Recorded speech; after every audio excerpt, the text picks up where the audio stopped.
Infinite Creator, I have a good question for you. Are you manifesting your desires or trying to escape your fears? Now, let me ask you another question. Allow us to go a little bit deeper.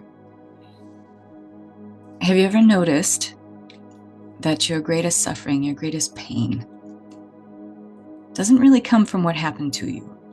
What happened to you belongs in the moment. It doesn't belong to you, but our ego wants to make it belong to us. So have you noticed that maybe your greatest suffering, your greatest pain didn't really come from what happened to you, but from what you told yourself about why it happened? You know, maybe you thought you deserved it. Maybe you thought it proved or was evidence of you being unworthy of love or prosperity or belonging. Or you believed it affirmed your unlovability, your inadequacy as a human being. Maybe you thought what happened to you confirmed what others had hinted at before, or maybe what you secretly feared on a deeper level. That having the life you want isn't for you.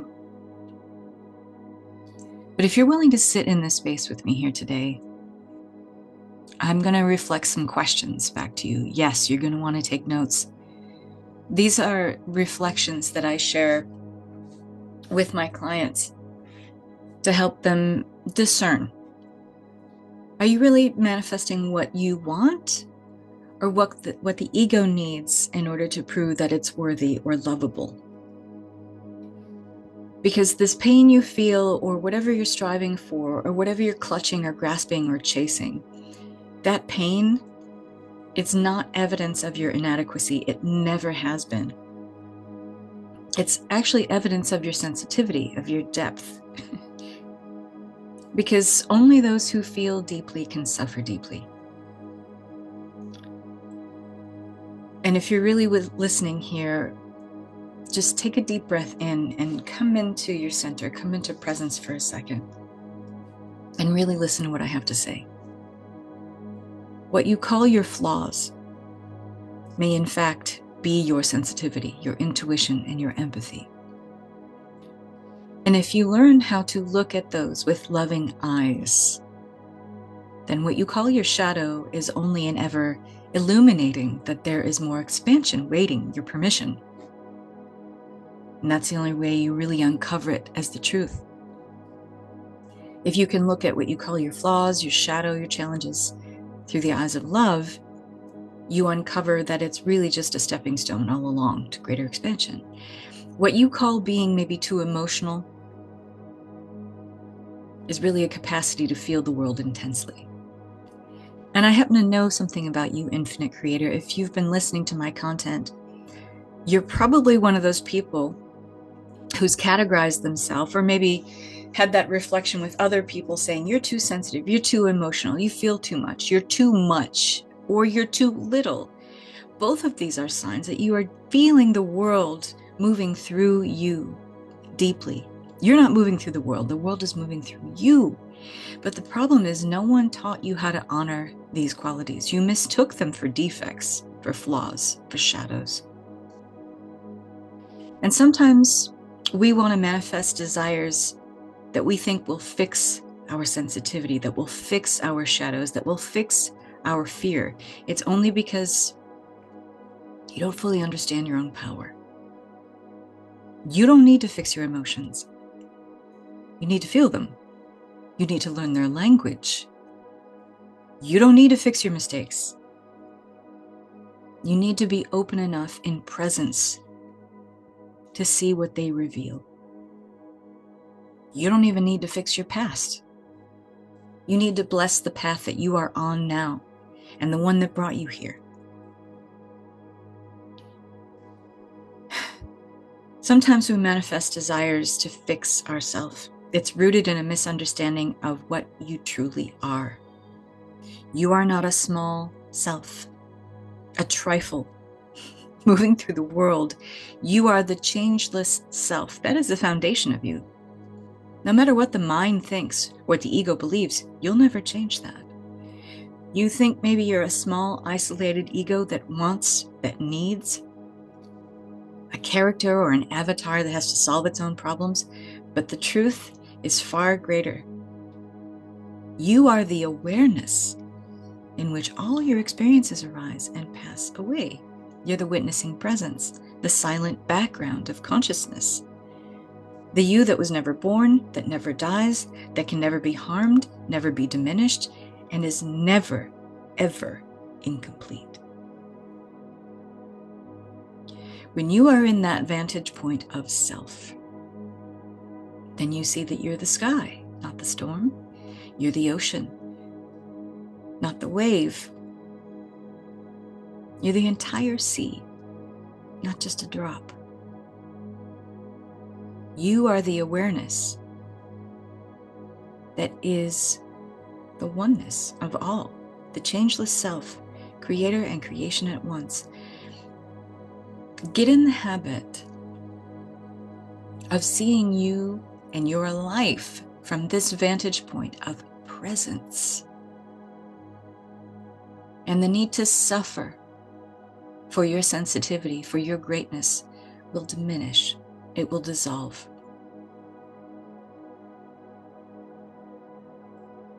A lot of teachings in the spiritual marketplace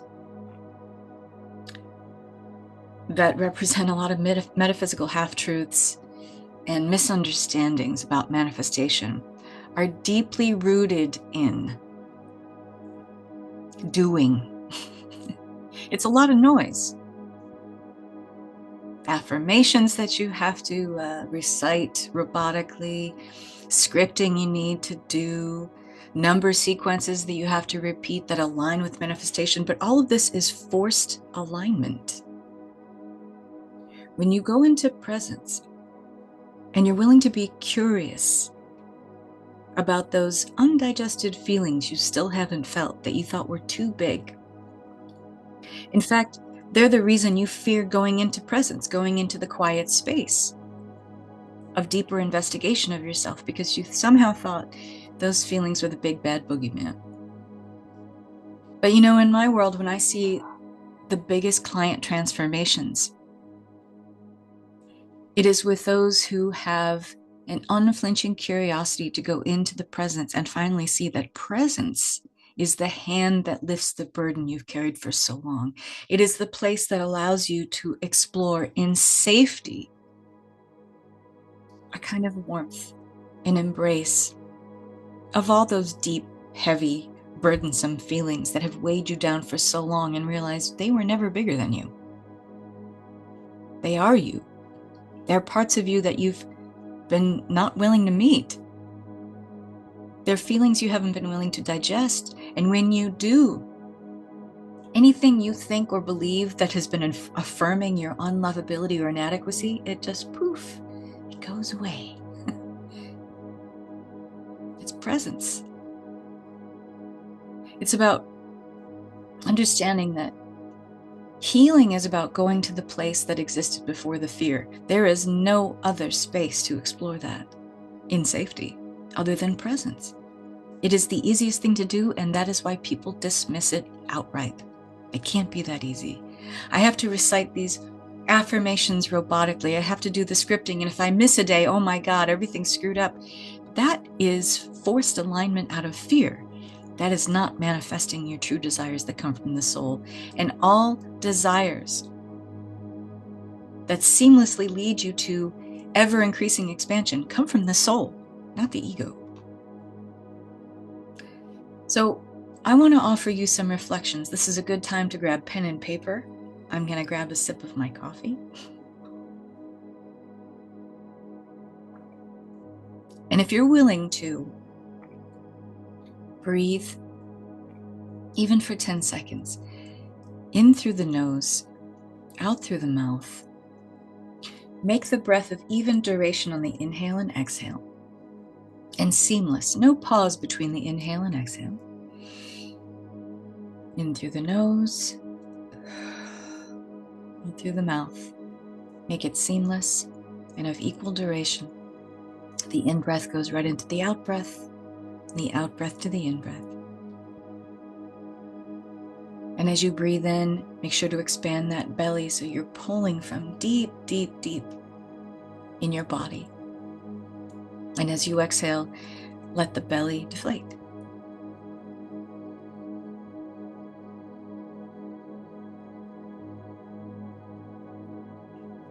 And now grab your pen and paper.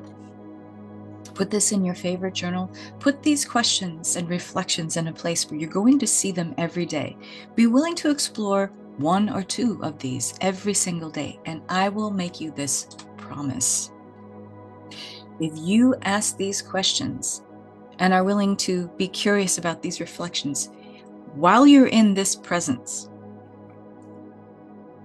breathing and centering into the self, it will reveal to you parts of you that have been begging you to have awareness of them, probably for longer than you'd like to admit. They will shift you into a kind of resonance with the primary creational force, which is love. It'll allow you to wear the world as a light garment, meaning you're not carrying the weight of the world on you, as most sensitive beings tend to do. It will allow you to return to presence when you forget that you are anything but the changeless self. Underneath whatever mantle or veil or identities you put on top, at the foundation of you, you are always the changeless self, aligned in oneness with all that is. You'll never not be that. It is from that place you can let your human self coexist safely, without conflict, with your infinite self. They will have an open line of communication without one needing to fight the other. But it will always be the ego self fighting the infinite self. The infinite self doesn't need to fight. The infinite self is a subtle frequency that allows you to do what you do without judgment. It just witnesses, it just watches, with nothing but love and compassion. It's the ego that wants to fight that, not the other way around. So, take a breath and really listen to these questions as you write them down and record them. This allows you to go into the wordless knowing of presence and to reveal parts of yourself that maybe haven't fully come to light. They've just been under liminal awareness.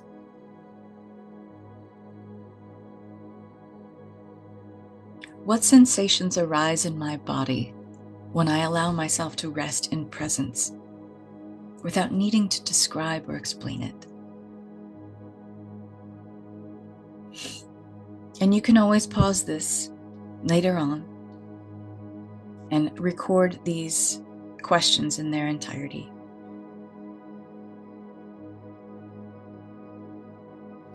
What aspects of myself feel safe, seen, or softened when I enter the wordless knowing of presence?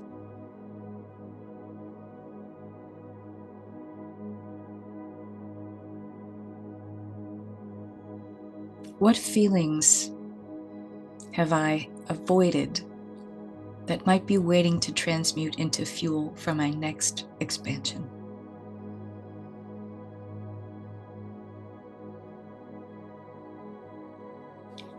How do I behave when I trust that nothing within me is wrong, broken, or interrupting my path?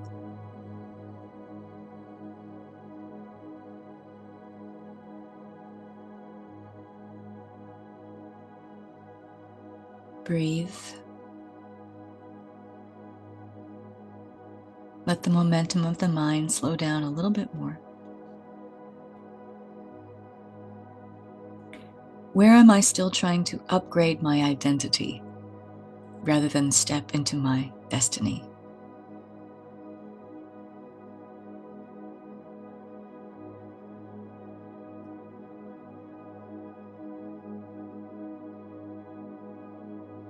What psychological constructs, fear, scarcity, unworthiness, still masquerade as truth in my life?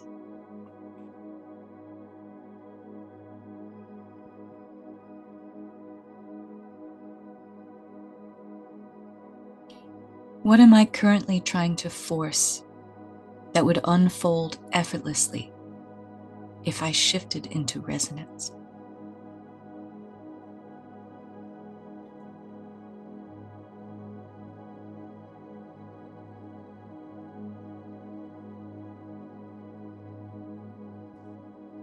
How do I know experientially,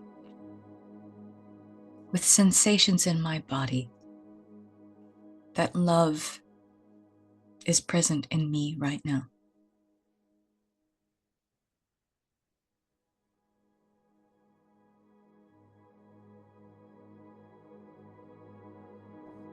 What part of me resists unconditional love?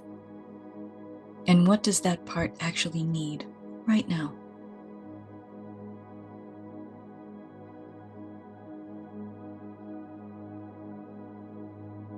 What becomes available when I remember that God and love and consciousness are the same frequency wearing different names?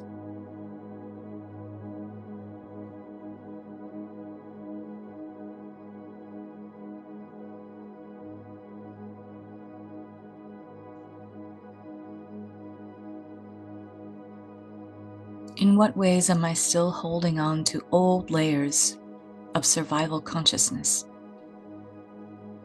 And what am I ready to shed right now?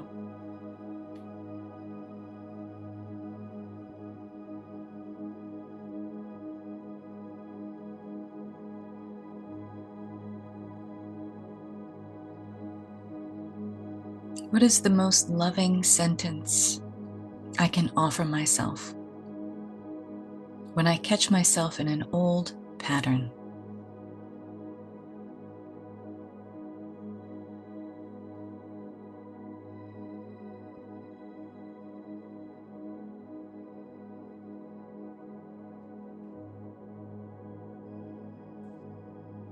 What does it mean to be both creator and the creation in this moment, existing as one?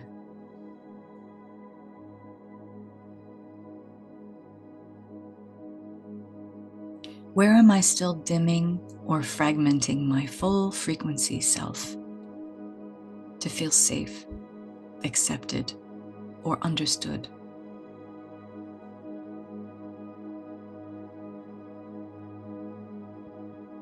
And finally, what is the infinite, changeless self within me whispering? What have I been too afraid or too busy to hear?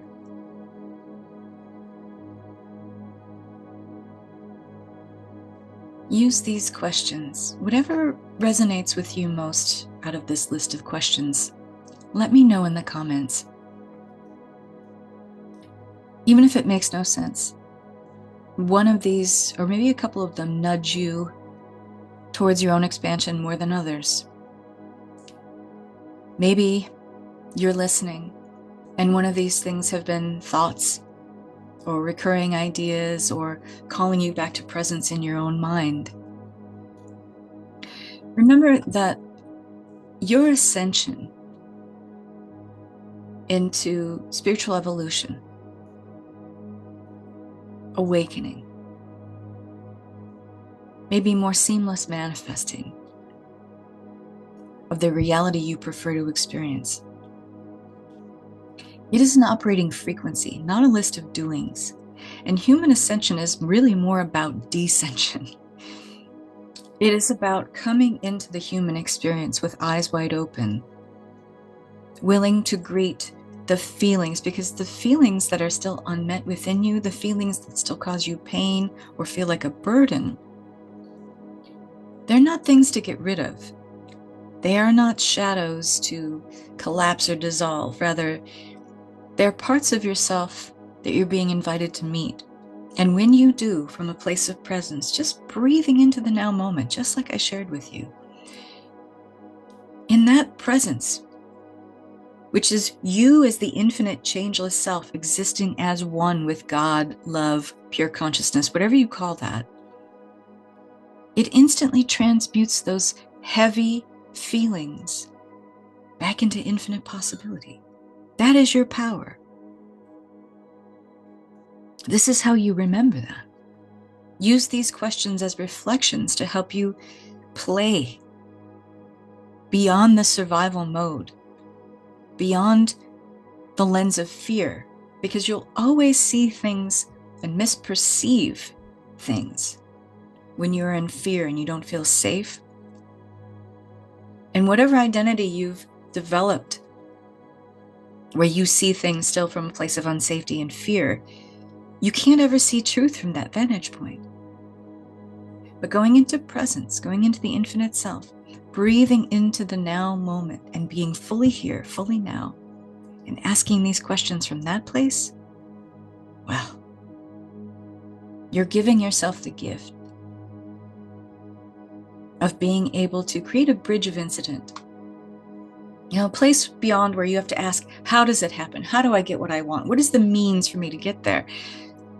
You being in this end result of feeling safe, feeling calm, feeling loving towards the self, the bridge of incidents will show up all by themselves. That next expansion, you'll get nudged exactly where to take the next step. It's about you occupying, inhabiting, embodying the resonance of all that you are first. The bridge that needs to show up for you to walk to get wherever you want to go will show up on its own if you're in the resonance first. This is how you get there. And I hope you'll use this, and I hope you'll like this video. I hope you'll subscribe to this channel. If you feel a beautiful coherence with these words here today, that this helped you to move into a kind of embodiment of the infinite self, I want to know. Leave a comment below and let me know which one of these questions resonates the most. So thanks for listening. And there is an incredible opportunity to come play with this primary creational force on a much deeper, more committed, more devotional level in Liberate Conscious Creation Codex. This is my signature program, and the information about that program is in the description of this video. Lots of love, and bye for now.